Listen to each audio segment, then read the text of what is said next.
You're listening to Inside of You with Michael Rosenbaum. Ryan, I'm having some back issues. Not happy. I thought it was a kidney infection. I was actually hoping it was a kidney infection because I don't want more back problems. Mm-hmm. It's not. No blood in the urine. Just a lot of muscle pain. So bear with me. Bear with me. I'm hanging in there. I'm sorry to hear that. It happens. I mean, I was doing really well for a while. But I'm hoping in a couple of weeks this will subside or sooner. I hope you're enjoying your week. Enough about my back pain and old person stuff. Got a great show today. And if you didn't know, the live podcast, Inside of You with Michael Rosenbaum, live. We're going live. I love your support. We're doing it at the Regent Theater on October 11th at 7 p.m. And my guest is Zach Levi. It's live. I'm trying to get one of those little things that shoot out T-shirts and stuff. I thought that's what you were gesturing to do. But. Yeah. And it's going to be great. Zach's a lot of fun. He's funny. Maybe I'll get him to sing or something. But get your tickets now. There's VIP tickets. There's only a certain amount of VIP tickets. So you don't want to mess with that. You want to get in on that. But you can go on my Instagram. You can go on Zach's, I believe. You can go anywhere. Instagram, my link tree is in my bio, and you can get tickets and come support the podcast. Come support live theater here. That's going to be fun. It really is going to be fun. I'm excited about it. A lot of cons coming up. So it's also in the link tree. Rhode Island, DC, Salt Lake City. The Inside of You online store. I've got great new zip up Inside of You sweatshirts, which there's not a ton left. So get them, and new tumblers, autographed Lexmas scripts, and other stuff. And the band Sunspin, we have our vinyls out now. We have new hats with new logos. We've got new tumblers, sunspin.com. I'm on the Cameo, all that stuff. And a lot of good stuff going on, man. John Heater and I have the reality show coming out. So that will come out next year. And it's two guys who love horror, who are going around the world to see what really is scary. And it's going to be fun. It's going to be fun. I get scared pretty easily when it comes to creepy stuff. But you love it. I love it. It's like an adrenaline rush, man. It's like a ride at Magic Mountain, a roller coaster. I get that feeling like, oh, I'm scared, but it doesn't happen often because there are mostly crappy horror movies out there. Quick shout out to the things that I support. foodonfoot.org for helping the homeless situation. My friend Rob Danson works with that organization, and they're wonderful. They really help people. And Ronald McDonald House of Los Angeles, and ARM, Animal Rescue Mission, if you want to help out there. And most importantly, not that least importantly, is the Patreon to support the podcast. So if you want to support the podcast, patreon.com/inside of you, and I'll send you a message. You're really helping the show. Without you, we couldn't do this show. So if you want the show to stick around, please do it. Jamie Kennedy is someone I've known for years, and we did a little movie together. It didn't do that well, but we had a blast doing it. And that's the most important thing, which we forget. If you have fun doing something and it doesn't turn out the way you want, just look at it as a great experience. And Jamie was surprisingly open about life, career, health. It surprised me in a good way that I didn't know how open he'd be. And he really impressed me. And it was a fascinating interview. And I'm glad he came on the podcast. So, Jamie, thank you. He texted me a couple of weeks ago. He was like, is this going to air? We had a lot in the can. So it's finally airing, and we're very excited. And without further ado, let's get inside of Jamie Kennedy. It's my point of view. You're listening to Inside of You with Michael Rosenbaum.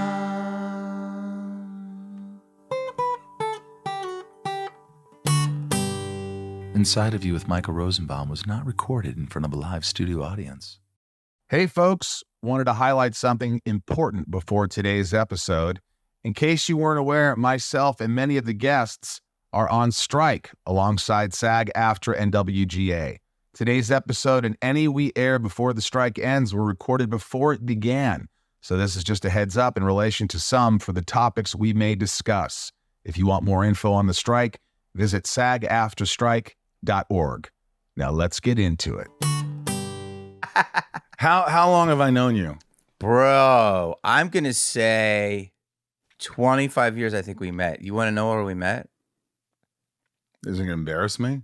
No, but you might be scared. I shouldn't. Is it a spa? I want to say 1999 or 98. Playboy Mansion.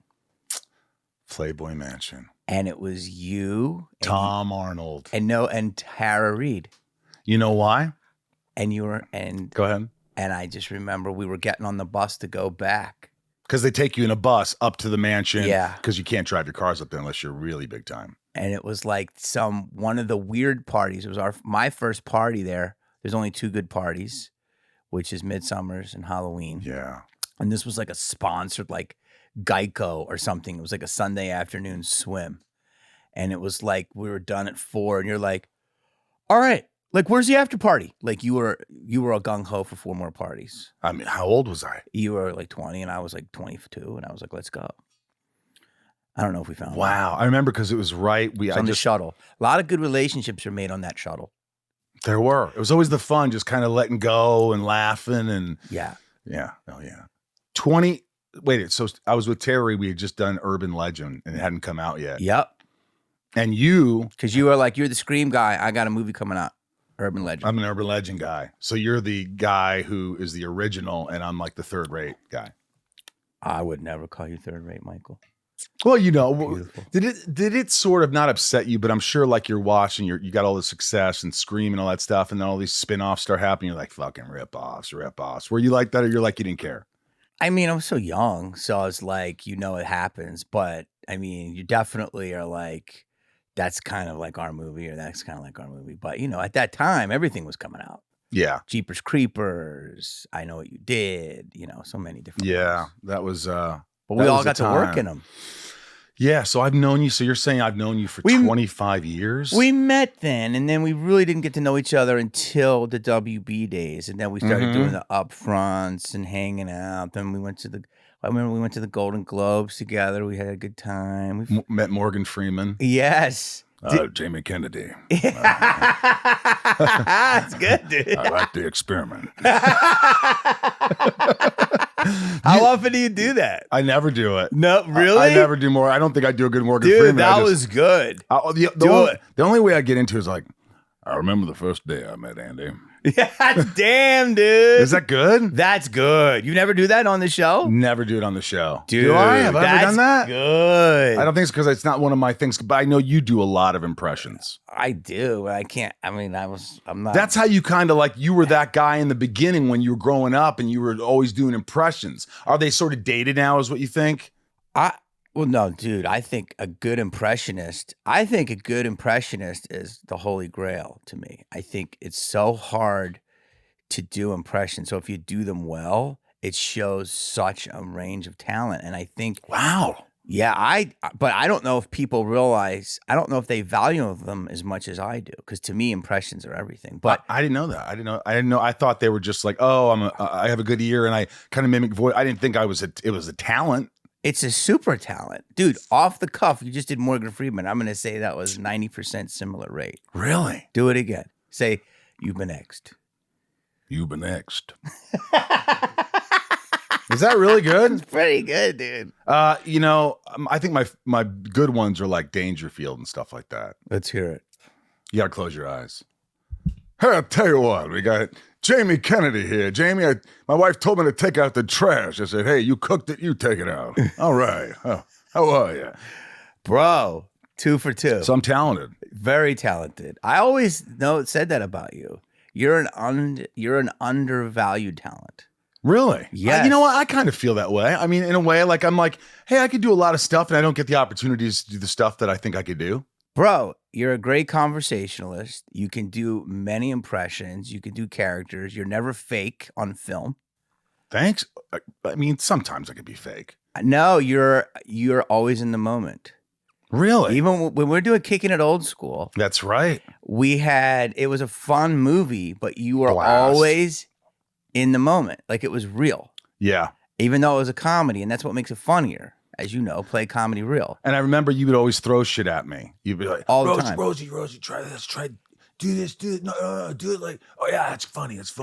Yeah. It was, it was like, Did you like that or no? I loved it. I love when people throw shit at me. I don't like when they say, hey, instead of saying this line, when she says that, say this line. And then when she says that, say, sometimes I can't put my mind together to wrap it around, to connect. I'm thinking too much. I like to kind of have it for a minute. But if like throw words out or throw like little, change that sentence, say this, I'm okay. Can you do that? Are you good like that? Yeah. I like the improv. Improvise is one thing, but when they're throwing things at you to say. Oh, like the exact words. Like Yeah. they get me. I get when you do like a procedural and you leave an "and" out, and they're like, and the body was. There's nothing worse yeah, than that. It's like, come on, dude. This this exposition. No one gives a shit. Yeah, I know. And you've done that. I've done a lot of that. Well, Ghost Whisperer. We whispered. Did you have a lot of that expositional sort of like? I'm trying to tell this, in the simplest way. We were the #1 show on Friday. Yep. And I was a guy that sometimes, well, wait a minute. The Ghost was at 33rd and Anderson. But if it went 2 blocks down and then the Ghost came back to 32nd Street, it was all this stuff. And I would mess the street up. And I'm like, do people really care if it's Anderson or Atherton? You know what I mean? And they'd be like, well, the street name is Anderson. And I'm like, look, here, show my exposition. Cut to the Ghost, cut to J-Lo's face. #1 on Friday. That's all you need. Don't worry. You know what I'm saying? Did you get annoyed? Did you get annoyed with people on set? Like the writers going, guys, fuck. No, I didn't, but I just laughed because they were already #1 before I got there, and they're already #1 when we were canceled. So I was like, why was it #1 and canceled? We're #1 on Friday night. We're at top 10 show. And they canceled it. Yeah. Did 100 eps. I don't know. You know how this works. Yeah, it's just no. The studio might have not been getting the deficit, but the ratings that you had then, if it was on now, they'd be like, "Oh, this is gold." Insane. Because there's too many shows now. Too much content. There's just too much content. It overwhelms me. I always say this, but like you go. It's like going to the. It's like you go to a hot dog stand. What do you want? I'm gonna get a hot dog and a soda. But like you go to Jerry's Deli and there's like these giant pages of items. I know, it's too much. And it's just, it confuses me. It's too much hot dog. It's too much hot dog. No one can win with all that dog. So what it's a lot of dog. But do you like the fact that there's so many streaming platforms now? Or do you like the old school where it's less shows, better content? Or do you think there's better content? And I think there's better content at times, but there's also a lot more shit. You think there's better content now? Some. Yeah, it's interesting. No, I'm saying there's some great content, but there's more bad stuff than ever. Okay. Here's what I would say. When you and I were popping off in the beginning, we were blessed by the establishment. And so that's a badge of honor. And it was a very narrow lane. So if we got picked to walk in it, it was like, yes. Now there's less barrier to entry, almost no barrier to entry. But that makes it more democratized. But it makes, which is annoying, is the people running traditional Hollywood are more overthinking than ever. So there's never been more places to show stuff, and I've never seen more overthinking. Yeah. But yeah, I mean, there's so much. You can't consume it. I mean, Snap has networks. Chick-fil-A. Chick-fil-A has a network. Chick-fil-A is getting content. TikTok is adding channels. Like it's everywhere from traditional to streaming to cable to dude. Do you know how many pilots CBS is going to make this year? I know. Scripted pilots, 3. What did they used to make? 15? 22, 3. Let that sink in. 3. There's no pilot season anymore. No. It's literally. We lived in a time. Yeah. Where it's like I'd see you at an audition. Yeah. We're like, there's this many shows. This is already greenlit. Yeah. I want to get this. This is. Now it's like, put yourself on tape or meet with the director on a Zoom. Yeah. That's what's crazy. There's no connection. They can't read you on a freak, No. That's what I know. That's why the business is different from me now, in my opinion. It's just not as Intimate. Yeah, it's not as glamorous. Inside of You is brought to you by BetterHelp. BetterHelp online therapy. How are you guys not doing this? This is with the world the way it is. The stigma. There's not stigma on therapy anymore. Everyone's talking about mental health and life, and this is good. And this means that you deserve therapy for your life, in your life. It should be a part of everyone's life, if you ask me. It's helped me substantially. And, you could talk about so many things. And if you don't, they get bottled up. And unfortunately, when they get bottled up, things start to manifest and they become some other things. And, if you just keep talking to someone as a professional, not me, but talking to a professional, you'll see the benefits quickly. Anxious thoughts, sometimes they don't seem like they're going to go away. And when you're trying to go to sleep, your mind's racing. When you're on a date, you're anxious. There's all these things, but talking through them with a licensed therapist through BetterHelp really will help you. Ryan, you still work with BetterHelp. I do. And it's been good. It has been good for me. Yeah, I noticed. You're calmer. I always feel better coming out of it. I mean, I had one yesterday, and that usually supports me through, until the next time I talk. Yeah, and you always feel like you have nothing to talk about it, and by the end, you're like, I can keep talking. Always. Every time. Therapy and BetterHelp give me a place to get out of my negative thought cycles so I can find some mental and emotional peace. If you're thinking of starting therapy, give BetterHelp a try. It's all done online. Just fill out a questionnaire, which takes you a minute, and get matched with a licensed professional, a therapist. But you can change them if you don't like them at no additional charge. It's so easy. It's convenient. It's flexible. It works to your schedule, folks. Get a break from your thoughts with BetterHelp. Visit BetterHelp.com/inside today to get 10% off your first month. That's BetterHelp, HELP.com/inside. Inside of You is brought to you by Neurohacker. Qualia Mind. That is what you have to think of when you want to feel better, when you want to be sharper. This stuff works, and I'm going to tell you about it. I use it. It was accidental how I used it, and then I was surprised that something actually works.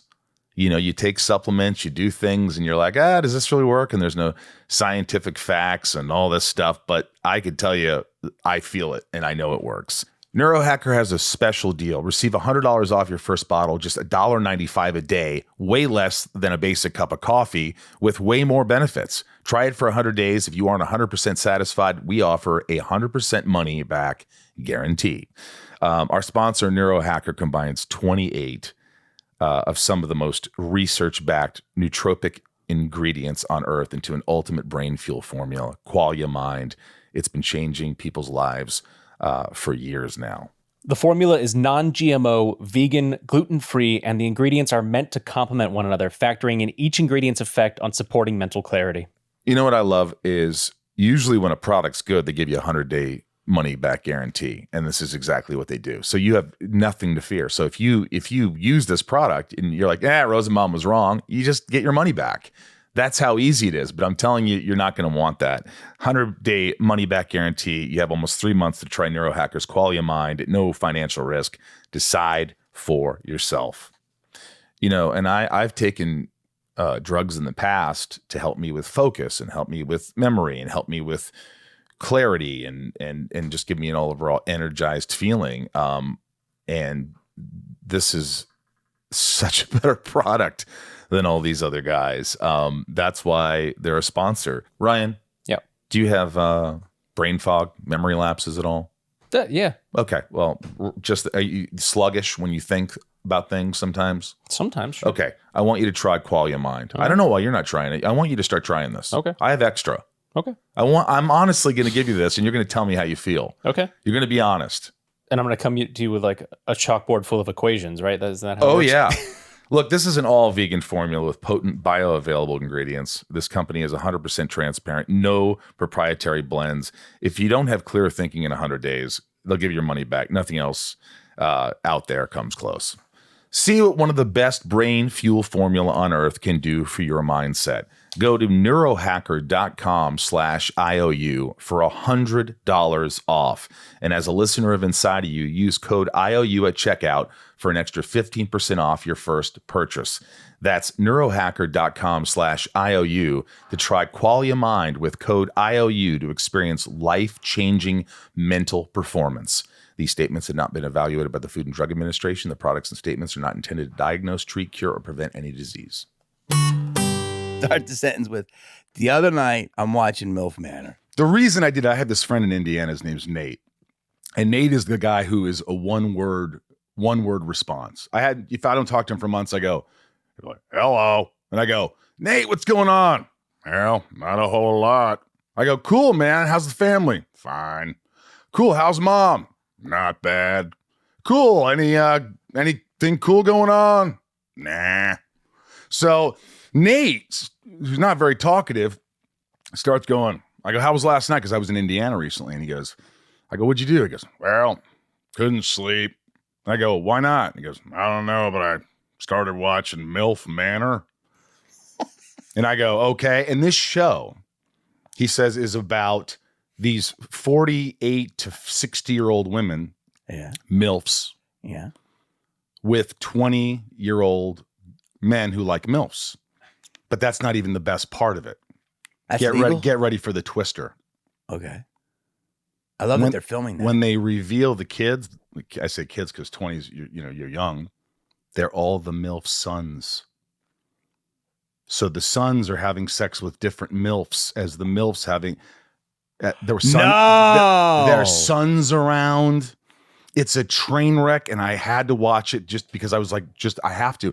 And I was up till 4 a.m, like Nate, watching effing MILF Manor. How many eps? 8. What's it on? This is my whole joke. It's on the fucking Learning Channel. No! No! TLC is making MILF Manor. Here's where you're going to learn, kids. Wow. You're going to learn how to F a 60-year-old woman. It's teaching. Dude, are you kidding me? I can't make this shit up, man. Wait a minute. So all the dudes who are stupping their other MILF's kids. So it's one big DNA fest. One guy's having sex with 4 different MILFs. One MILF is having sex with 4 different guys. Not his mom, not the mom. They never go mom to son. Oh no, that would be weird. That would be weird. Incest MILF Manor. But I mean, how much weirder can you be? And it's like, and who created this? You know what upsets me out of all this? Mastermind. Here's how my effed up mind works. Wait, one dude's taking down 4 moms.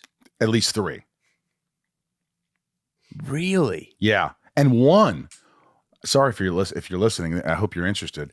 This one Asian.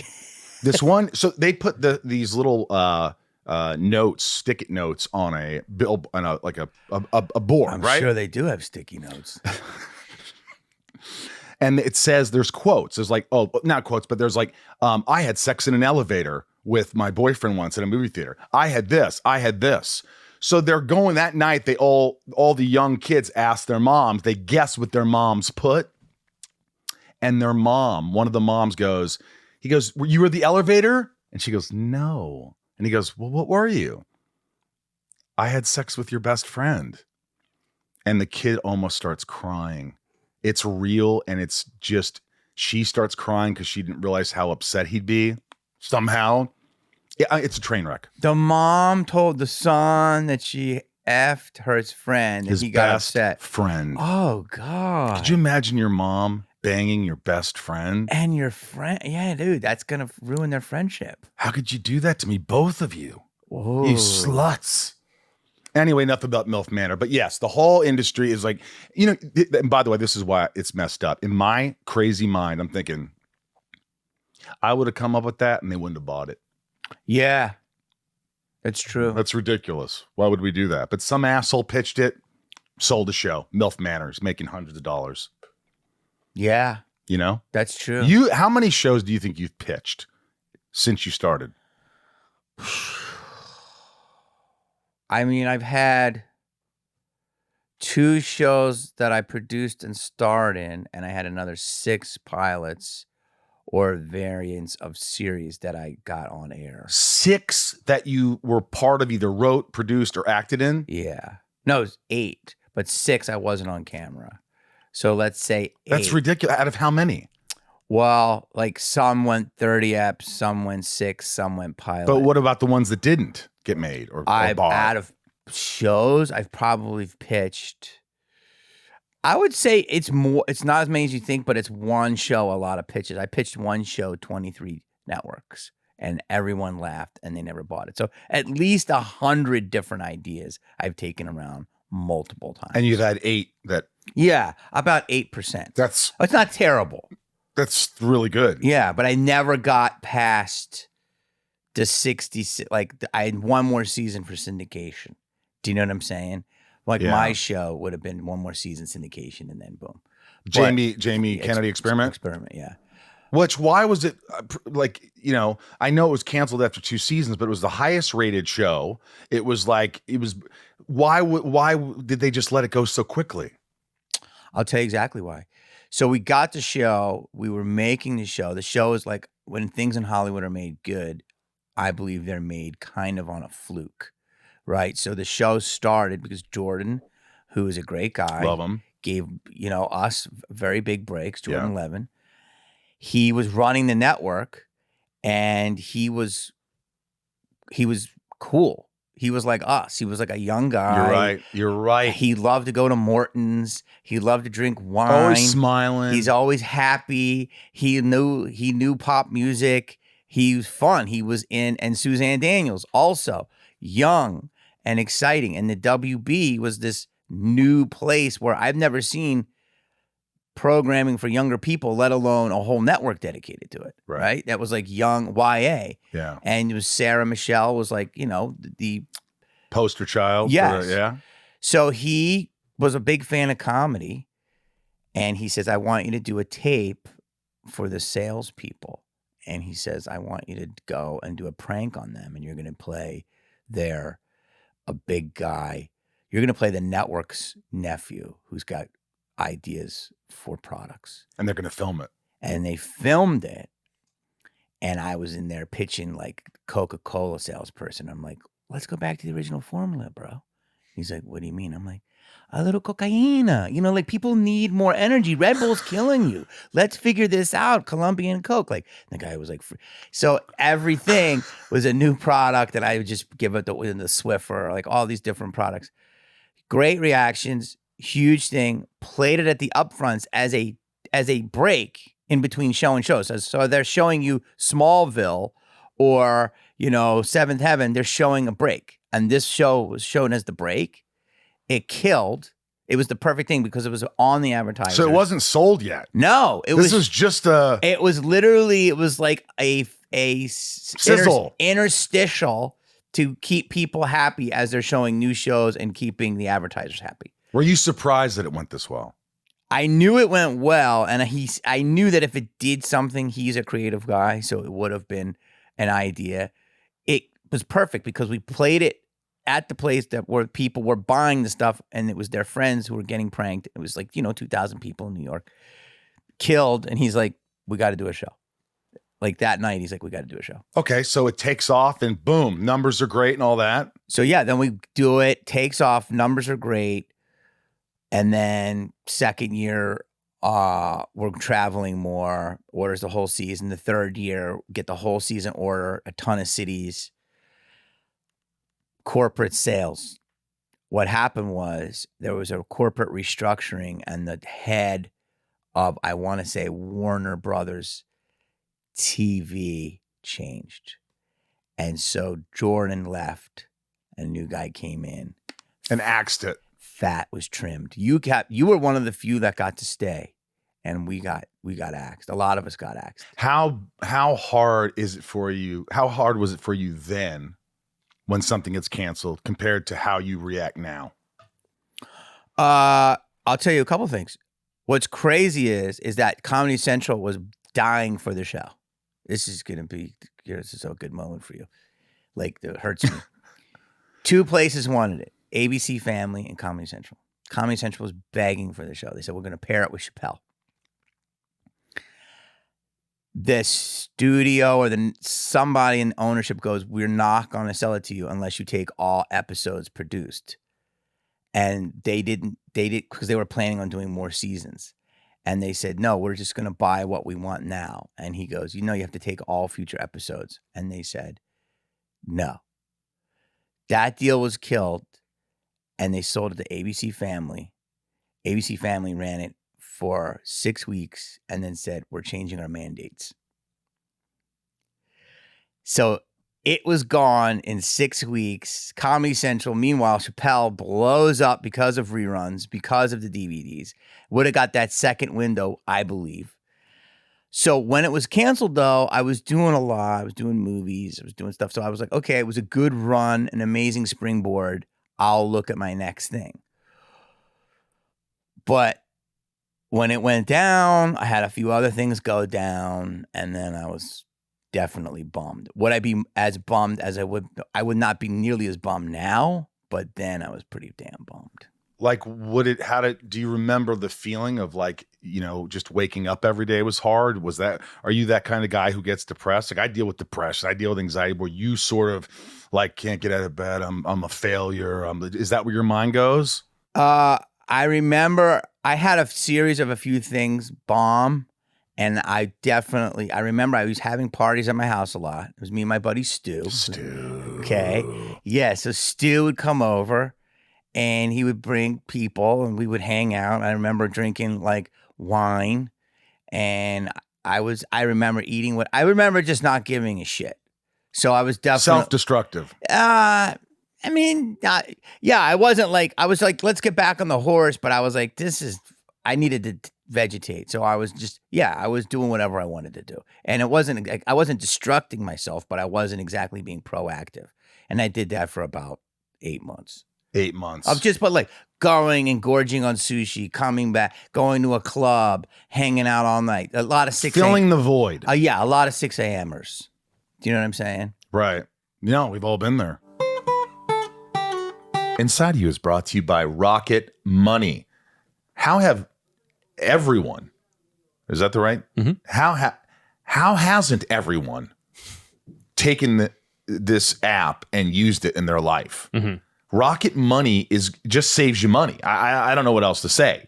I have so many subscriptions over the years that I forgot that I had because I got this one Fluvely streamer for $9.99 because I wanted to watch Ryan's Greatest Hits. For a second, I thought Fluvely was real. Yeah, it's not. And then I forgot about it. And all of a sudden, I'm $100 in. And I'm like, well, I don't want to pay this, but you're screwed. Rocket Money will help you. Rocket Money will take care of all this crap, this extra money that you're spending and save you money. There's subscriptions for things everywhere these days. Streaming services, fitness programs. Sometimes it feels impossible to keep tabs on what you're paying for every month. And that's why I'm a huge fan of Rocket Money. Rocket Money is a personal finance app that finds and cancels your unwanted subscriptions, monitors your spending, and helps you lower your bills all in one place. With Rocket Money, you can easily cancel the ones you don't want with just one press of a button.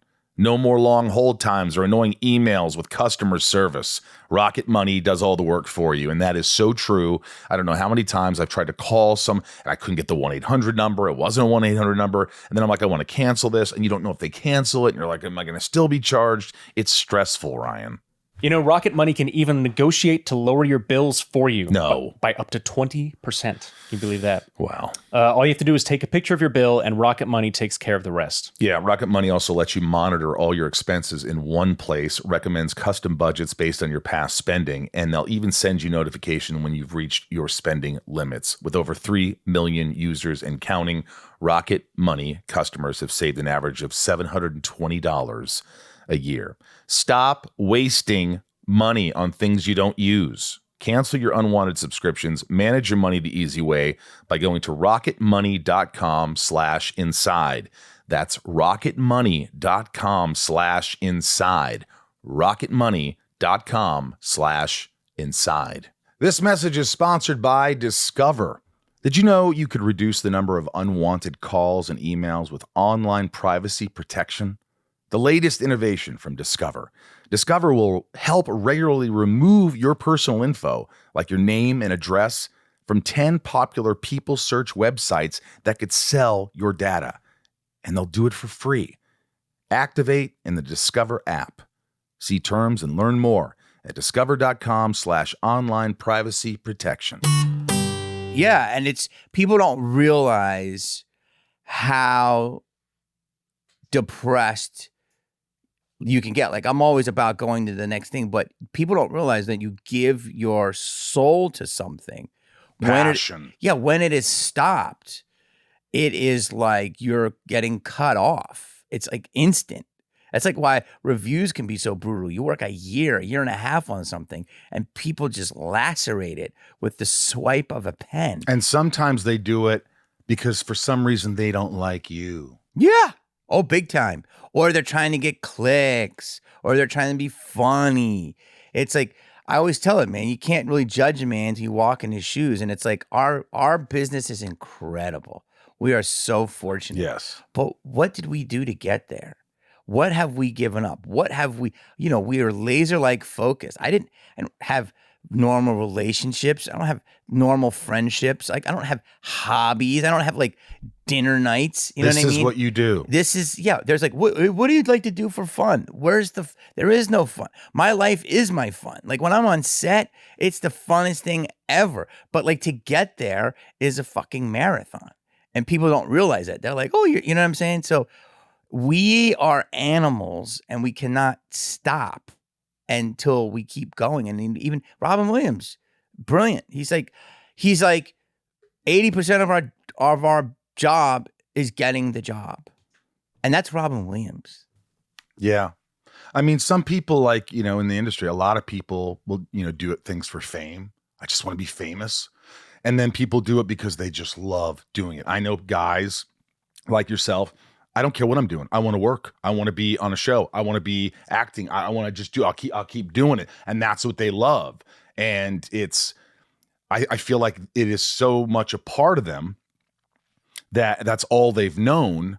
And that's all they know, maybe, that they can't change. That's like, if they don't work, they're not going to be happy. Yeah.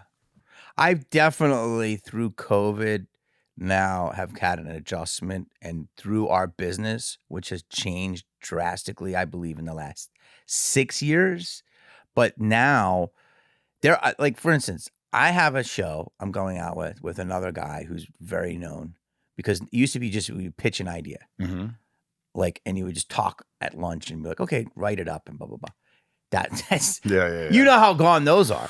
So now you got to stack your deck. So I'm with another guy who's a big producer. He has a deal. We're going out, and out of 10 networks so far, 4 have passed to hear it. 4 Passed to just hear it. to hear it. 4. Now, you remember what we said earlier about the numbers. 4 don't even want to hear it. Now, why? Do they not like me? Is there mandates? Is there, you know what I'm saying? Like, and this is a person that's also very successful.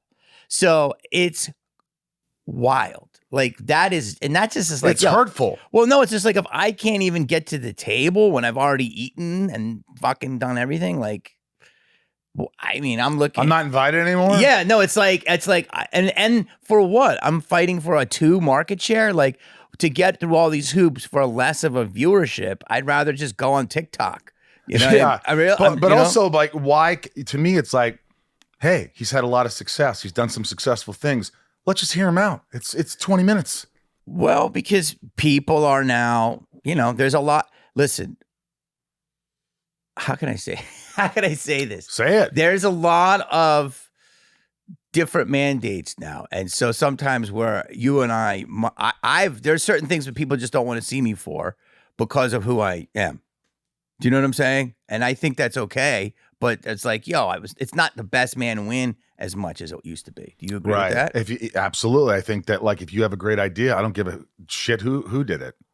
Whose idea is it? Let's hear it. And also they're doing a disservice maybe to their network, because it could be something that could be very beneficial to them. Yes.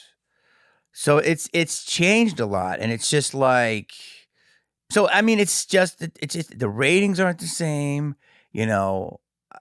it's just a wild time. So the business to me is lost a little bit of its shine. And I'm not bitter, man. I'm like lucky. I have a great life. Yeah. And I'm lucky I've become somewhat of an entity. So I can always keep going. But it's just like, you know, I either self-tape or I'll get an indie. You know what I mean? And hopefully one of those indies are great. Hopefully one of them pops. Yeah. I mean, look, it just happened, which I love him. I'm sure you're good friends with him, with why did I just blow his name? Simon Rex. Simon's killing it. And think about it. Beautiful. For a while, Simon was just kind of like, you didn't hear about him. Mm-hmm. And all of a sudden, a little indie movie. Yeah. Boom, he's getting work everywhere and he was phenomenal and he deserves it. And I love him and I'm so happy for him. Yeah. But look, every big Hollywood story, they want to see the underdog. They want to see the guy that gets back on top. That's what a lot of movies are. What's funny is a lot of those movies aren't made anymore. It's all just either, Dude, how many auditions would you go on for a movie in a week? Back in the day, at least a couple or a TV show. You would go on 2 or 3 auditions a day for a movie. Think about this, okay? Disney, right? Hollywood Pictures, Buena Vista. 3 different divisions, each making what? 12, 13 movies a year? 38, 39 movies, okay? I remember going on 3 movies in a day for them. And like in 1 week, I had like 6 movie auditions. Now, what does Disney make total? 8 movies a year, $400 million a movie, and they're usually animated or something. Well, some are animated, but then the rest are like 12 stars, super stars. Right. So there's the mid-level to $8 to $10 million movie is done, and so it's just like, how can we make this huge piece of pop culture Americana? How can we turn it into a ride? How can we do it?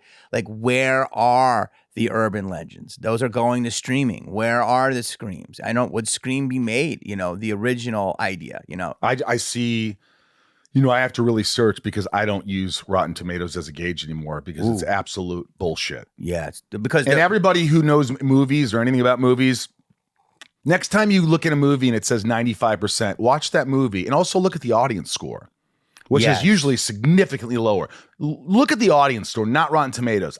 There's something completely messed up with that because the movies that I find good a lot of times are like the 52%, 58%. Yeah. But the 90s are always crap. Or not always crap, but they're mostly not as good as, these critics say they are. So you're saying the critics are conspiring together? I don't know. I like conspiracy theories. I will say that I don't know. I'm not saying this. The audiences will pick a movie that works that they may not like, but it'll be killing with the audience. But you can manipulate an audience by saying 95% on Rotten Tomatoes and everybody rushes to see it. And you make your money and then they're like, yeah, that was like a 75 maybe a 70. Man, that wasn't a 90. Who's doing that? And they're fucking all like that. And then I'll dig on Shudder to find some little horror independent movie from 2007 called Isolation, which is like an independent movie of The Thing and Alien combined. And I'm like going, fuck yeah. Dude, you just woke up. I did right before you got here. I did too, but you just woke up. Yeah, I just like, and I'm got mad. I was. I like it. It does. It's what passion. Gets you mad? It's passion. Yeah. Because I really buy into it. I'm like, God, they can't be like, wow, 70 critics said this. 200 critics gave it a 98. It's gotta be great. Yeah. I'm like, what am I missing? And maybe I just don't know good anymore. Maybe I'm just so jaded. Maybe I'm just not, I don't know what good is anymore. Maybe it's hard to, I don't know. Bro, think about it. When's the last time you see a comedy? I can't tell you the last comedy that I saw. Oh, MILF Manor was pretty funny. Exactly. But that's where you're going for your comedy. When's the last big comedy movie? They're not making them. They're not greenlighting them. Yeah, you're right. They're not. Let me ask you this. I like this. This is good. You do? This is great. Okay, good. I like that you're yelping it in the middle of it. What, yelping it? Yeah. Guys, 5 stars, Yelp. I'm just like looking back, like I read like, when you first started, you were doing extra work, you were working at Red Lobster. Do you ever look back and go, dude, with all the success and some failures, whatever, that, hey man, look, I'm here still. I'm here. Look what I've done. Are you able to do that, or you kind of don't look back and you're just looking forward? Well, I love Denzel, and he's always like, my favorite movie is my next one. And I think that's a brilliant mindset. But no, I definitely, because of all the stuff we're talking about, I definitely feel like I don't sit and revel in my life, but I definitely know I'm fortunate, and I'm like, I'm a thing. I know how much money I have, like in terms of like what's safe, and I'm like, know the part of legacies I've been a part of. Like I've been a part of some pretty cool legacies. Yeah. I've also done some, movies that only coming out on Pakistan Redbox, Right. These things happen. But I do feel that I feel good. Like many people tell me that our generation is the last generation of true fame. And after us, it was all social media and different. And there have been people that come out, legacy stars like Jennifer Lawrence and Channing Tatum. Yeah, terrific actors. Yes, but not as many as they were. Now it was like there's a lot of social media stars in there. If you don't have a following, you're saying, then you're not a movie star. Well, no, like we were traditional fame, picked by the establishment. Right. We didn't have any built-in audience, or like they didn't know what we were. We didn't have a video that go viral for us, like, slipping on something, or, a fake prank, or, you know what I'm saying? Yeah. So it's I get it. And good for them. No, good for them. But like Jen Ortega now is the next megastar. She's a new legacy star. But again, there's not many people of this caliber, where in our day more people would come out. You could have a couple people pop. And so I'm very fortunate that I have made a name, and I don't sit and revel in it, but I do know that I've done something, and I'm lucky. Yeah. Are your parents still with you? No, they passed, but thank you for asking. When? The last 7 years. My dad was about 6.5 years ago. My mom was about 3 years ago.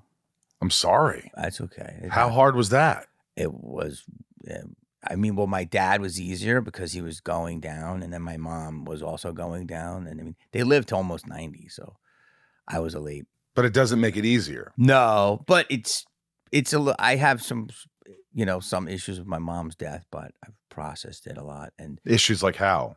Just, having these last conversations that I didn't really get to have, but we had them throughout her life.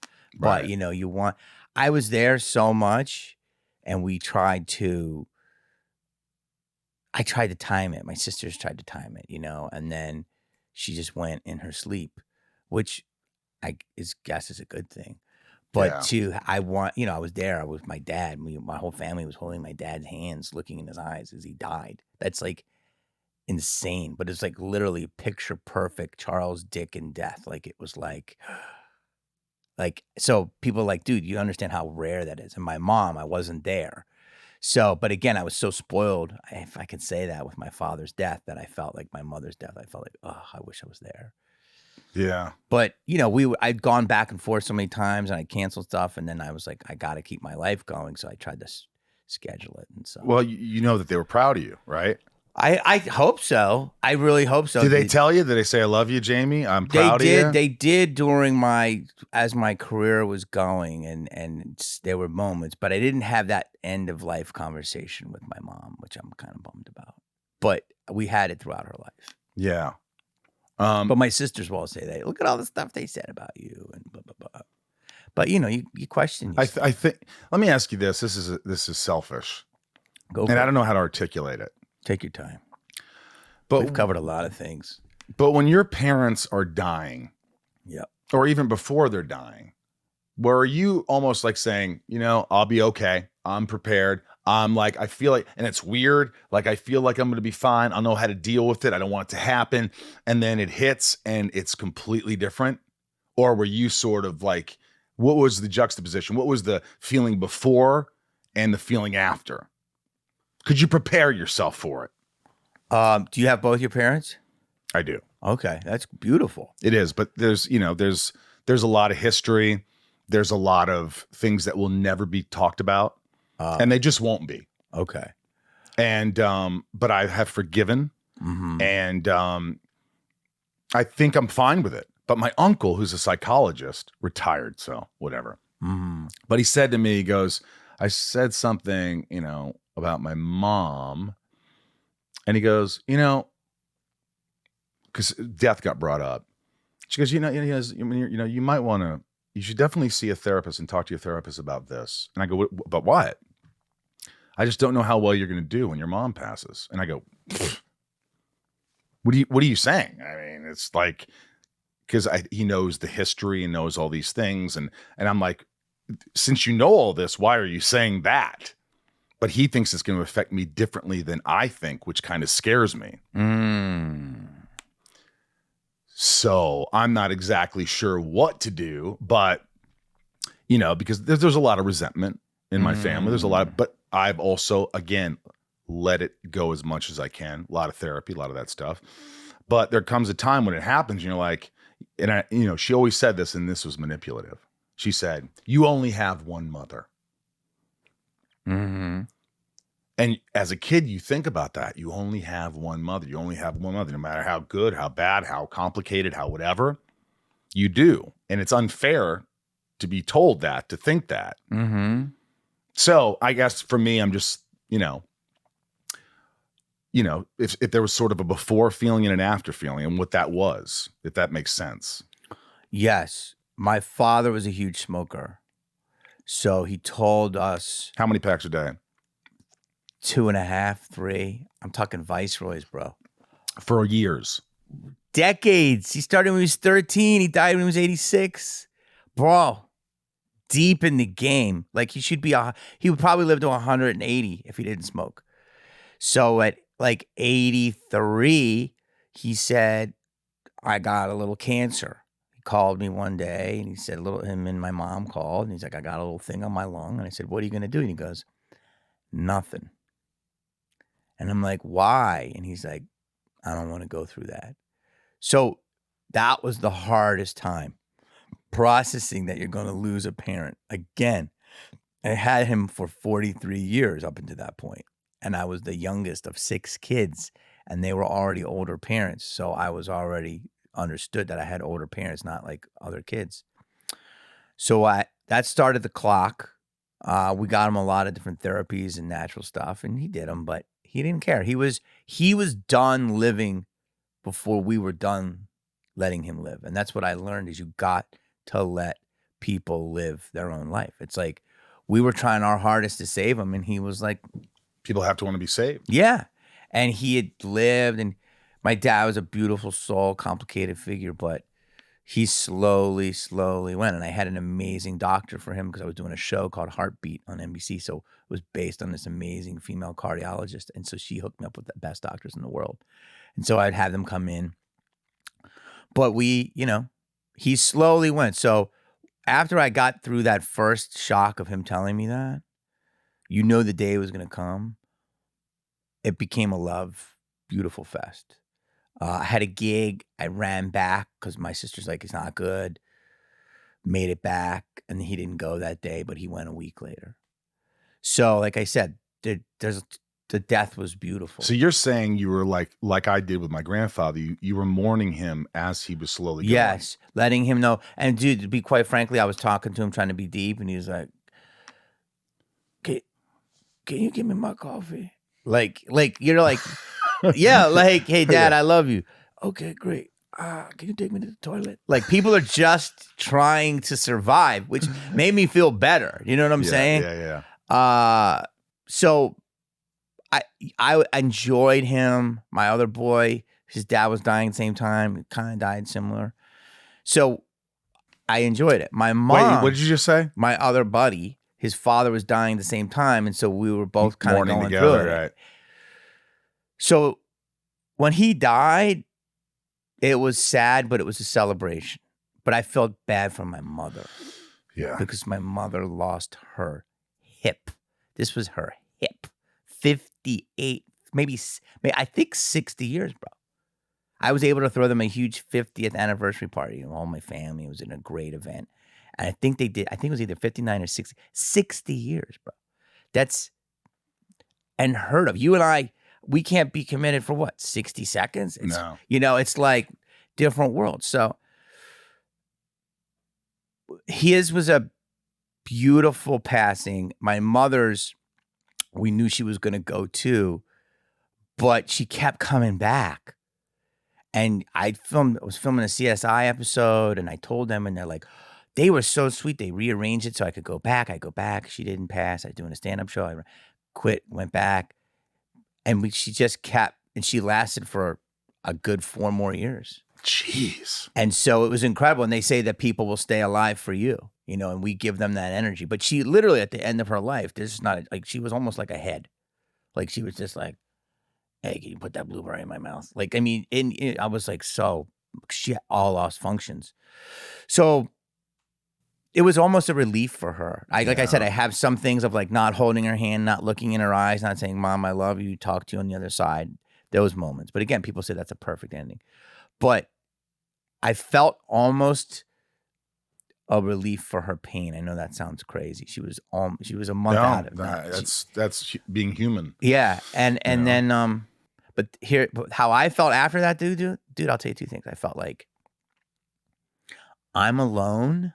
Because I have brothers and sisters, but we have some good relationships, some complicated. And I have a huge family, but I talk to them more now, like cousins and different people. That's nice. I felt like I'm alone, but I'm also free. Yeah.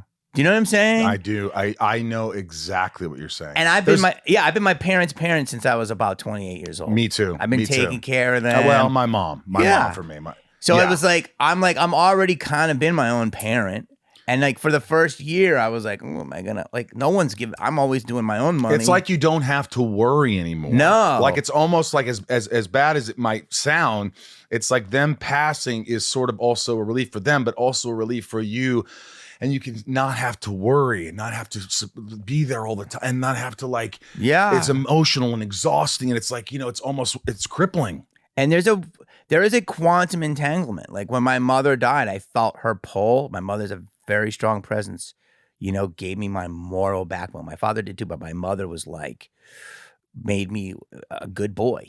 You know what I'm saying? Like I do obey the laws in a lot of ways, but I'm also very lash back at the system.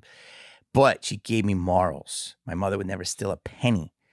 And so when she died, I felt this presence leave me, but I do know that she's imbued me with these beliefs that will never leave me. And like you said, I'm free to literally I'm Kung Fu. Remember Kung Fu? Mm-hmm. Like walk the earth.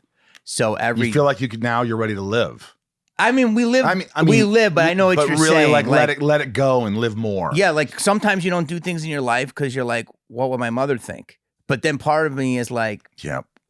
Well, she's not here. But then part of me is still like, well, my mother like that. My brother says that. He'll say like, would mom like that? Like, don't do that. You know what I'm saying? So it's still kind She's dead. Let it be. Exactly. Good Lord. There's a lot of, it's amazing too. There's a lot of feelings, but at the end of the day, I'm going to tell you this. Make your peace, bro. I can't tell you this. Make your peace. Look in your mother's eyes. Tell her you love her. And then make sure that she's proud of you, that what you've done, what you've achieved and going on this world. And then just clean your side of the street. That's all I can tell you. Get me emotional, Kennedy. And time will heal. Time heals. Like there are certain things with my mother's death that I was like a little bit still, like I said, unsettled with.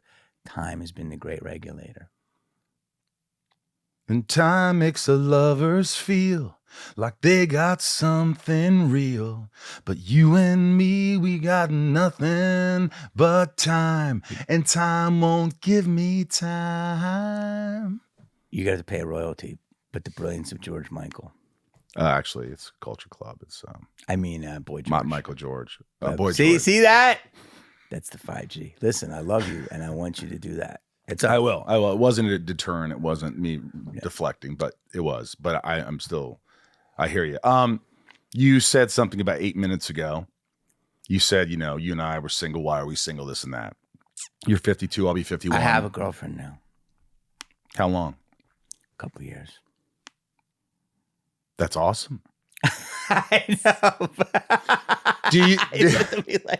Well, let me ask you. Do you feel like there is a pressure in your later years where people you'd always hear, whether it be your mom, your we dad, could have the single combo. Go ahead. whether it's your mom, your dad, your brother, whatever, did you feel like your friends were saying, like, yeah, but this is great. You know, you're single a lot of times. Now you're not. But you don't want to be alone when you get older. That's the reason. Everybody says that's the reason. You just got to find someone so you're not alone. I want to find someone that I want, gives me the reason not to want to be alone. Yeah. Yeah. So what's your question? It really is more rhetorical. I would say, look, the death, there's a couple of things here, dude. We're going here. It's like the deaths have changed me, and COVID has given me another perspective, and our business, the way I believe it's changed, has given me a lot of perspective. So I remember I would walk around my house and I'd be alone, and, you know, we would have different friends come over, and I would be like, I love my freedom, but yes, our life can be, I love my alone time, but our life can also be lonely. Do you know what I'm saying? That's why you see people hang around with people that aren't exactly good for them just because they want somebody next to them, you know? So for me, I've gone through a lot, and my girl has been there through the hell. That's when you know. And she's the most beautiful soul, and I don't talk about her publicly, so this is, again, I'm sharing this with you, but you know what she is, dude, more than anything? She's sweet. She's sweet, and I love a sweet person. And it makes you sweeter, doesn't it? Totally. I always tell her this. I would always tell any woman in LA, I don't kick puppies. And you know what I mean by that? These women, they come out, they try to be so tough and fucking, you know, and it's a cover. And I'm like, be vulnerable. Be vulnerable. I will not take advantage of that. But some guys do. Yes, you're correct. You are. And so that's why there's like a lack of trust. Right. I agree. Right. But, and I guess yeah, you're right. And that's not fair to me to say, but it's also fair to me to say, like, there are certain people that just have walls up, and it's like, yes, let's build a trust here. Mm-hmm. And you'll realize that maybe your wall, and when the walls come down, you're vulnerable. Mm-hmm. I will protect you. But you're right. There are monsters out there. But more importantly, what I think you're saying too, is, which I'm getting from you, is that the only time you're ever going to really find true love is when you are vulnerable. When you're both let down the walls and let each other in and take a chance. I think that's what I'm gathering, is that, you know, my therapist, I went to this place because I was really depressed and stuff, and I just wasn't in a good place a couple years ago. And was it a rehab? Like a treatment center, but I wasn't on drugs or alcohol. I've never been that. How long did you do? 3 weeks. In Malibu? No, in Connecticut. Wow. And Zach Levi actually recommended it to me because we have a lot of deep conversations and shit. And this old guy, Dr. Kessler. Yeah. And he goes, and after all these weeks, he goes, you know what I think? And I go, I don't. I'd like to hear it. He says, I think when you allow someone to love you, that's when you're going to be happy. That's when you're going to thrive. Allow someone to love you. You don't trust it. And it was like, I cried right in front of him. I was like, oh my God, I have tried. I know why. We've talked about all these. Okay, look. This is amazing. I mean, I love this. This is good. So you didn't think it was going to go so deep, did you? I didn't know. Well, with comedians, mostly you think, oh, we're just going to joke back. But I like to, this is real shit. I like that. Yeah. Wait. Okay, can I comment on that? Yeah. Here's what happened. Because your mommy issues that's what's affecting your relationship. Sure. And You want to blow that off? No, I'm not blowing it off. I'm like, you're Okay. not wrong. But I will say this. I never expected to be in a relationship. I'm like you. You know what I'm saying? We live our life. We dawdle around the world. And I'm in one and I'm fortunate, you know. But like, again, I've passed 50. Mm-hmm. I have a lot of things happen to me, and like the universe put me and her together. Also, you told me back in the day, and I had no idea that you've talked about it openly, but you have always had a kidney thing. I have a kidney. I only have one kidney. Now, what does that mean? Because you could obviously live with one kidney. You're here with us right now. Yeah. But do you have to be more thoughtful of how you eat and drink because you only have one kidney? I think so, but my doctor doesn't say it. You know, you can live with a quarter kidney. You can live with a quarter kidney. And so I have one whole kidney, and it's fine. Why did they remove the other one?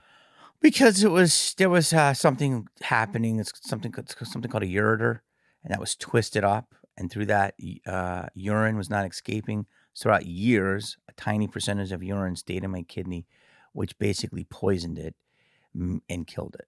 So it was killed by not getting rid of the waste. And you didn't know it. You could have probably corrected it many years before that. Definitely. But How old were you when this happened? 24 when I had the procedure, but I was feeling weird since I was about 16, but little bits. Twice a year, I'd get a weird pain and it would go away. Did you think you were going to die? The kidney, I mean, I guess, but not terribly because my doctor was so confident. But I definitely felt like, what's that mean? Only have one kidney, and he's like, you don't need more than one. You go caught. He was some German. I don't know if that's German, but he was the sweetest guy, and he educated me. So I knew I would party and do everything, but I haven't drank in a while. Not because of I'm sober or anything, just because I saw myself on did an episode of Lucifer. And I was so puffy, and I'm like, I gotta easy on the fucking boozy. So I don't really drink in a while. Not saying I won't again, but I've really become I just kind of I like to do activities. Yeah. You know, what's funny is I was interviewing someone and their best friend was Helen Hunt. Mm-hmm. And she was talking about seeing herself because she's older now. She's not 20s, 30s, 40s. She's in her 50s. And she saw herself. The director showed her some of her scenes. And she went back to her best friend, Helen Hunt. And Helen says, how was the movie? She goes, I saw some footage. I look so old. And Helen Hunt looked at her and goes, we're dying.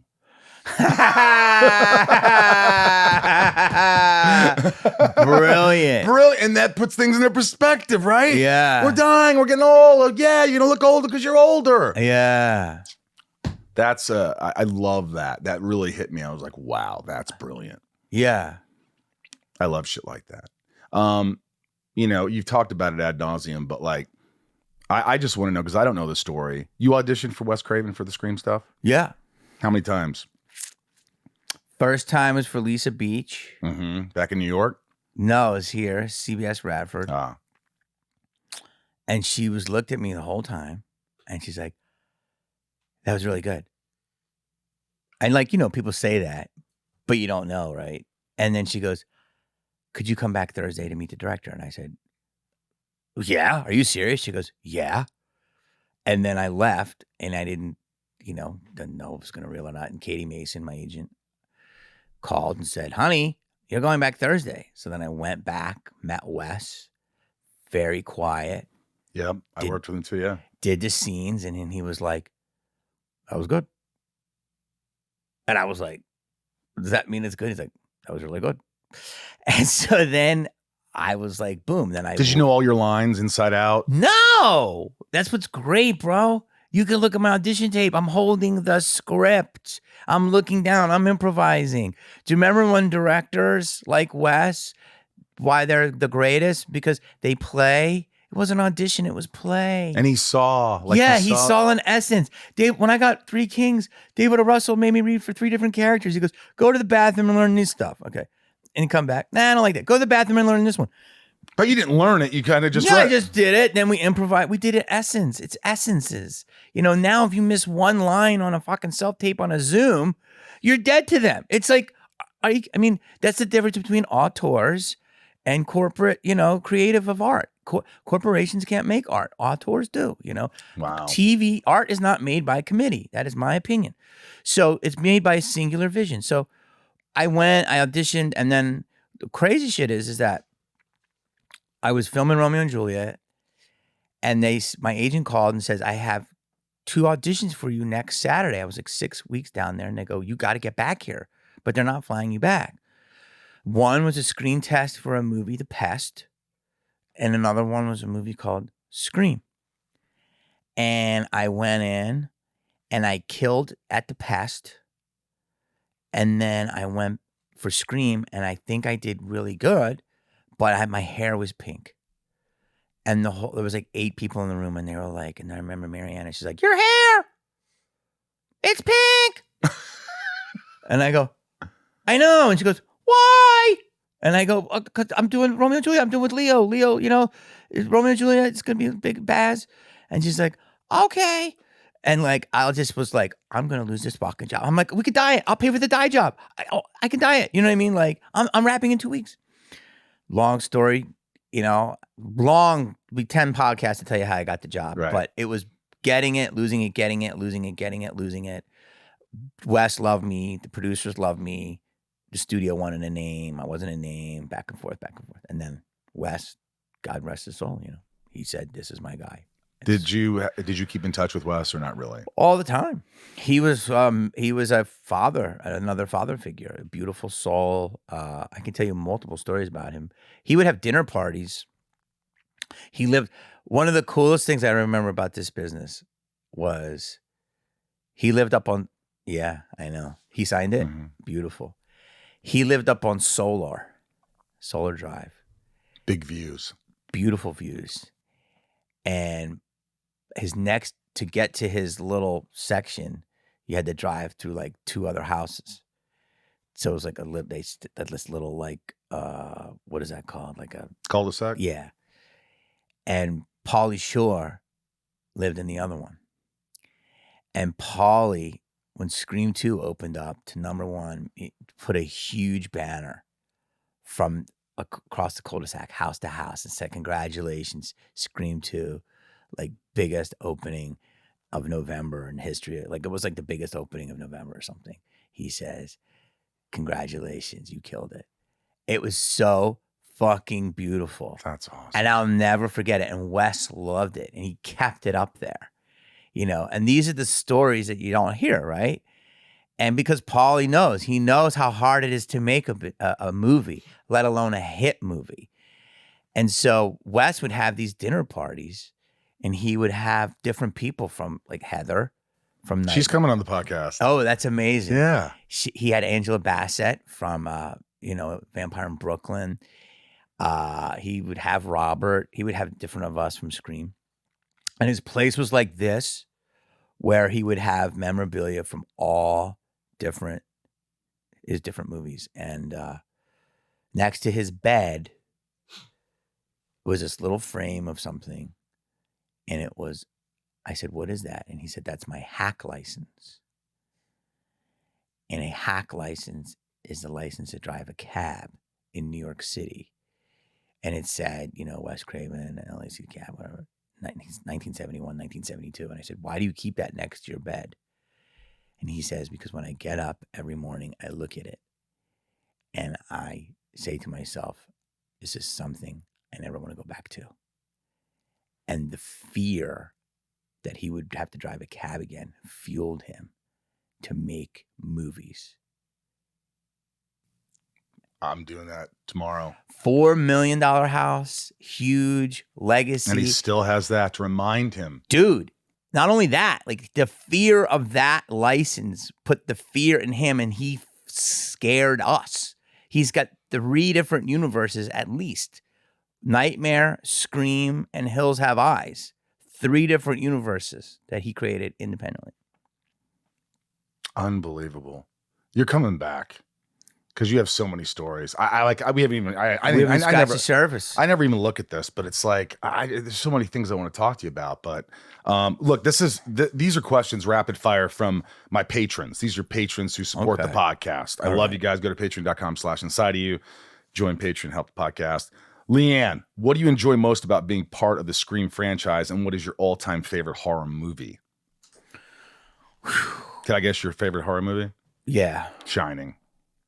Ooh, it's a good one. It's right there. Or Alien. It's a good one. You're leaving out Exorcist. Oh, yeah. It's a good one. Exorcist might be the scariest, but Shining is really good, too. You know what the scariest part of The Exorcist is? When she's at the on the bed, and the priest looks at her and goes, "Quod nomen mihi est.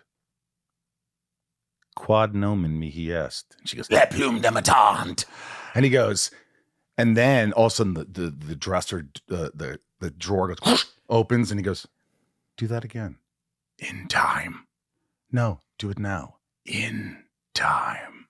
I was like, oh, I want to freak out. I love. Dude, you're a plethora. I forgot how much of a pop culture junkie. How about The Shining? When Nicholson, she runs in the room. What's her name in The Shining? Shelley Duvall. Her character, though. Shelley Duvall. Wendy. Okay. And she runs and goes, Jack, there's someone in the hotel. They hurt Danny. And Jack just goes, "You out of your fucking mind." One of my favorite old time moments, Jack moments. "Give me the bat, Wendy. Yeah. I'm not going to hurt you. Yeah. You didn't let me finish my sentence, Wendy. I said I'm not going to hurt you. I'm just going to bash your brains in. I'm going to bash them right the fuck in." Does he do a lot of impressions on the show? I don't do them all the time. Bro. I can make a living maybe doing Weren't you doing stand-up for a little bit? I was, but then I got kind of disenchanted. You were going up. I would miss you. You were on different shows. You were going. You know with what it Nick. is? It's a sort of what's hard for me is you are an undervalued talent. And part of it's my fault. I think I let me get in the way.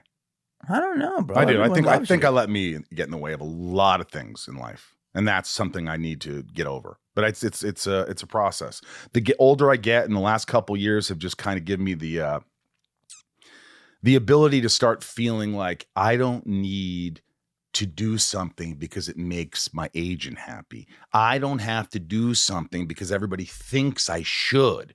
Yeah. I need to do things because I like doing them. I enjoy doing them.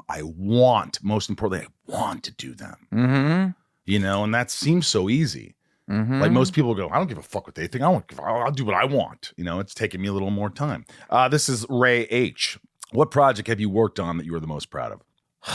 That's too hard to answer. I know it's too hard, but what's the one thing that you think, or maybe the most proud of and the most fun? Listen, there's a lot of babies that I've been part of and given birth to, so I'm fortunate. So I'm not trying to hurt anything, but I would say Malibu's I'm really proud of because that was an idea that I had, and to shepherd it all the way from idea to concept to script to sale to movie to successful movie to now being this like cold hit. That made me feel good, and it validated me as a person to say, oh, okay, my ideas actually are worth some. Yes. I love that. Kendrick F. Just want to give a shout out to the movie Bong Water. Whoa, OG. Great cast, and your character Tommy was legendary. Any funny memories from the set?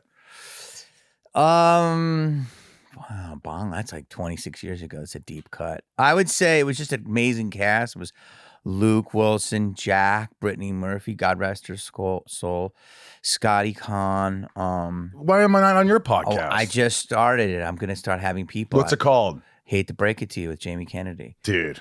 Where can they find it? It's not out yet. No, it's on YouTube, but it's going to be everywhere. But it's on YouTube. Dude, check it out for God's sakes.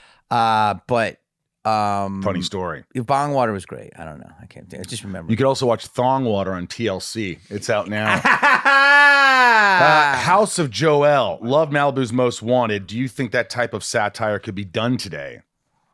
It should be. It's needed more than ever, but no, because of political correctness. How do you deal with haters right now? Have you learned to deal with haters? Do you still read reviews? Do you still give a shit as much, or does it still kind of hurt you no matter what? Don't give a shit as much. Definitely, if they catch you on a bad day, as you know, because we all can have a bad day, they'll sting you. I think a hater affects you the most when you're at a point where you're most insecure about what they're hating on about you. So if you're insecure about something and they zing you, you will have a bad day with it. But I don't let them validate me. The best way to do it is if you find something that really hates on you, you click their profile. And if they have 22 followers and their icon is an egg, then you know. You know what I'm saying? Like, what am I worrying about this? Yeah. But if it's like I get surprised, and this could be a whole other pod. I can't believe the amount of people within our business sometimes that hate on other, like us. Like as an actor, I would never hate on another actor, let alone publicly. But people do that now. And that's weird. That's cannibalism. Yeah. Those to me are people that never had success because it's a painful existence. Yeah, all they have is to let's hurt someone else. Let's throw hate out there because that somehow fills something for them. Mm-hmm. You know, briefly. Mm-hmm. What's next? I'm on tour, so you can see me. Go on my website. Yeah, where are you in the next few cities? JamieKennedy.com. Go to JamieKennedy.com. He's on everywhere. tour. Every week I'm on tour. And what do you? And I'm at cons. I'm always going to cons. Yeah. You gotta come. I know you do them. Right? I do cons too, but we just haven't crossed paths. Yeah. What is an hour long when people come see you? You do about an hour 10. And what's like? Can you give us a taste of something that you talk about, or is it something you say for them? I mean, that's a whole bit, but like I don't know. We want to talk like they know. You could go on my Instagram. You see some of my rants. And do you like talking about you're very self-deprecating? I have moments like that. Right. How do you deal with bombing? Does it just not faze you anymore? Oh, it totally phases me. You don't like when you bomb? Well, I don't mind bombing as much, but I hate it when the audience hates that I bomb and they think I stink. But it's not that I stink. It's just that I'm trying new things. But you have to bomb in the right atmosphere, because if you bomb when it's a big show, they're like, yo, we paid for this. We didn't want to see you bomb. You ever get booed? I definitely get some hate for sure. I get heckled a lot. Still? Yeah. What would people say? You're not funny. You suck. And what do you say? I said, well, I bought 2 houses. Exactly. Well, and it's not like a diss of like, because I did it, I'm better than you. It's because I bought the houses using the talent which you said I'm not. You know what I'm saying? Like, right. I didn't buy them as a plumber. I bought them being funny, which you said I'm not. I love it. So, I love it. Dice Clay had one of the best lines a long time ago. He would never be here right now doing his comedy from yesteryear, but he still does it. But Dice is up every week. Is he? Yeah. He's still doing the same shit? I don't know, but Dice is one of our edgiest comics. Oh, so he still does that same shit. I didn't know that. He's everywhere. I gotta go see him. But anyway, I remember he was in Arsenio Hall in circa 1990 something. Okay. And Arsenio was talking to him, and this guy yells out, "Get out of here! We don't want you here!" And he goes, "Look at you. Huh? You're the type of guy that gets out of the shower to take a piss. Why don't you turn your teeth around and bite your throat?" I was fucking I love when they have a comeback, like, shut the hell up. Yeah. I'm up here, people don't understand, like, you're up there, like, you're alone and you're doing your thing. Yeah. Let him do his thing. Let her do her thing. But now more than ever, Michael, social media, entitlement, it's 3 things. If you were raised with social media, you are raised that you have an opinion and you can tell it to people and it matters. Okay. And then it's able to spread through social media. And then Gen Z, no offense, the humor gene is gone. I love Gen Z because they're compassionate generation, and they're much more inclusive, which is beautiful, but they don't get sarcasm. No. And I would like to teach them a little bit of sarcasm, and they can teach me a little bit more about being sensitive. I like how he thinks. I'm not saying I'm surprised by how good of a guest you've been, but I'm surprised at how much better it even is that I thought it would be. Oh, thank you. No, because this is what it's about. Like people, it's interesting. Everything we're talking about is interesting, or you you talk about death, and it just I really enjoyed this. Thanks, buddy. I haven't seen you in I know too long. So I want to meet the girl. yeah. Will you come back? Yeah. I don't say that very often. I just really That's enjoyed really this nice of conversation. you. You're very open. I like that. I feel like I could say anything, and and that makes me want to go. There's still more. I would love like that. guys like Robert Patrick who came on, and Michael Biehn from Aliens and Tombstone. These guys let go and they fucking talk about what they want to say. Legends, and J.K. Simmons and talking about his brother's suicide, and it's just real shit. Yeah. And I appreciate you. Thanks for coming out. Love you, buddy. Love you too, man. Thank you. There you have it. I hope you enjoyed that interview. If you liked it, please follow us on our socials at Inside of You Podcast on Instagram and Facebook, Ryan, and at Inside of You Pod on the Twitter. Join Patreon to support the podcast. If you liked it, write a review. It helps the podcast so much. And Ryan, you doing all right? I'm hanging in there. Are you? As are you. As are we all. Yeah. I'm just trying to hang in there. It's just, sometimes things happen and you just have to, it's part of the equation. It's like, it's part of your life now. So like, what do? You just go, okay, hopefully this will get better. This will get better. That's all you could hope for. Yeah, man. Things happen. That's all they ever do. Yeah. Yeah. I took a nice pot taffy last night and that helped. And I watched some stuff. I watched some ghost hunter shit. Some ghost hunter shit. But I mean, that's kind of what the reality series is going to be. We're not ghost hunters. We're just two guys who love horror and are goofy and are going to go see if stuff's really scary. What if you actually have like a ghost experience? I'll shit my pants. Yeah. If I have a ghost experience, everyone will know. They'll know because I'll be so animated and I'll be emotional about it, I'm sure. So it's called Scared. It won't come out till next year, but a lot of cool stuff going on, and hoping the strike will end so people can start getting back to work and all that. Things are slowly happening. It looks like on that front. Slowly happening. I think things are starting to ameliorate. Did you watch a spelling bee last night? No, too, it's a word that I learned in Word Power in high school, and I use it. It means to become better. Ameliorate. I lost a spelling bee in 4th grade once on the word autumn because I was AUTUMN. I got ahead of myself and I forgot the U. Really? I was so bummed. Well, F you, Ryan. I know. For missing that. I have not forgotten. I was in a spelling bee too, and at first they do the whole school, and I got narrowed down to the top 10. But I was a decent speller, but I wasn't a good student. Mm-hmm. But like anytime there was competition or something, I remember my teacher, Mrs. Meyer, she would teach us. She taught us a lot of things. There were very few good teachers in my life. She was one of them, but the spelling of encyclopedia.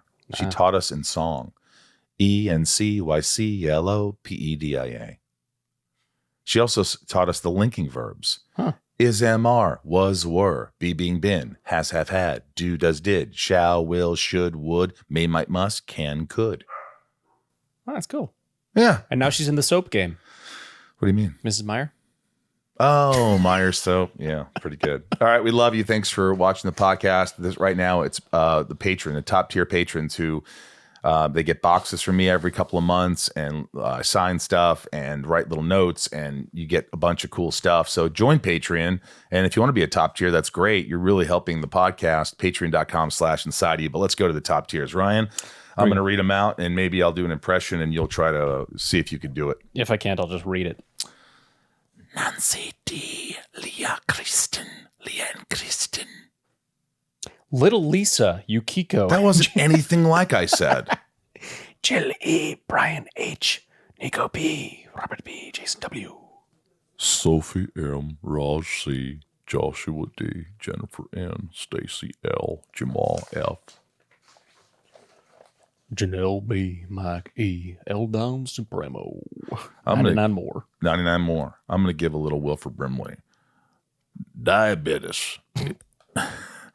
What does he say? He says, have a bowl of Quaker Oats. Santiago M. Chad W. Leanne P. Mattias. Belinda N. Dave H. Sheila G. Brad D. Ray H. Tabitha T. Tom N. Talia M. Betsy T. Angel M. Rhiannon C. Corey K.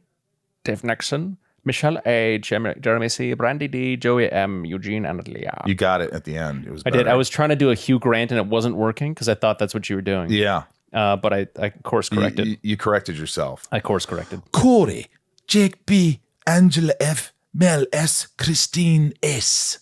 Eric H. Shane R. Andrew M. Tim L. Amanda R. Jen B, Kevin E, Stephanie K. Jor L. Jamma J. Leanne J. Luna R. Lana. Mike F, Stone H. Kayla. Stay Wild Moonchild. Brian L. Kendall L. Cara C. Jessica B. Kyle F, Marisol P, Kaylee J, Brian A, Ashley F, Marion Louise L, Romeo B, Veronica Q. Frank B. Jen T. Nikki L. April R. Cassie B. Derek N. JDW. Michelle L, Combomb, Ginger Insomniac, and Rachel D. We love you all. Thank you for supporting the podcast.